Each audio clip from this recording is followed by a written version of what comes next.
یہ جو صحابہ تھے نا، ان پر رب رسول کی بات طاری ہو جاتی تھی۔ ہمارے ذہنوں میں جس طرح بعض چیزیں، بعض پریشانیاں طاری نہیں ہو جاتی،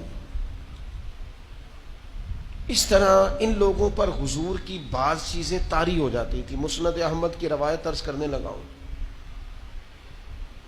جب آپ کسی چیز کو بہت زیادہ اہمیت دیتے ہیں تو آپ کے ذہن پر سوار ہو جاتی ہے۔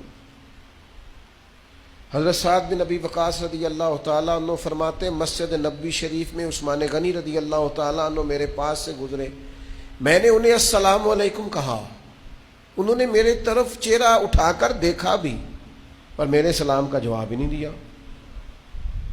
میں سیدھا امیر المومنین حضرت عمر فاروق کی خدمت میں گیا، میں نے کہا حضور کو رواج بدل گیا، جناب کیا ہوا؟ کہا عثمان کو سلام کی ہے، مجھے دیکھا بھی ہے، جواب ہی نہیں دیا۔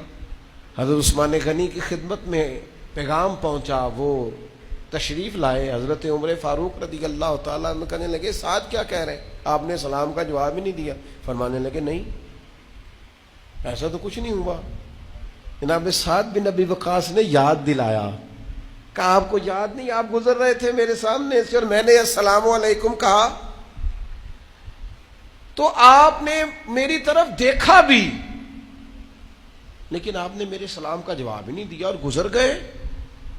تو حضرت عثمان غنی کو یاد آ گیا،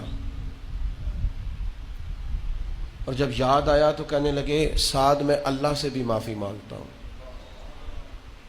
میں رجوع کرتا ہوں اپنے رب کی بارگاہ میں، توبہ کرتا ہوں، لیکن فرمانے لگے اصل بات یہ ہے کہ جب آپ میرے پاس سے گزرے تھے تو میرے ذہن میں حضور کا فرمان چل رہا تھا، اور فرمایا میں نبی پاک کے اس فرمان کو سوچ رہا تھا جو سرکار نے ایک دفعہ مجھ سے کہا تھا۔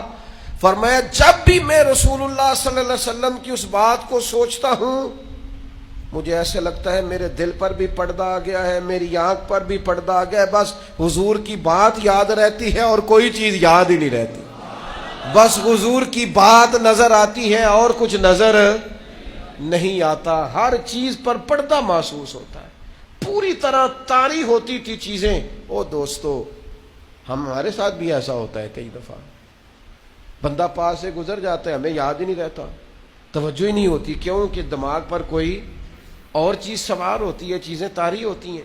حضرت عثمان غنی کے ذہن پر کیا سوار ہے؟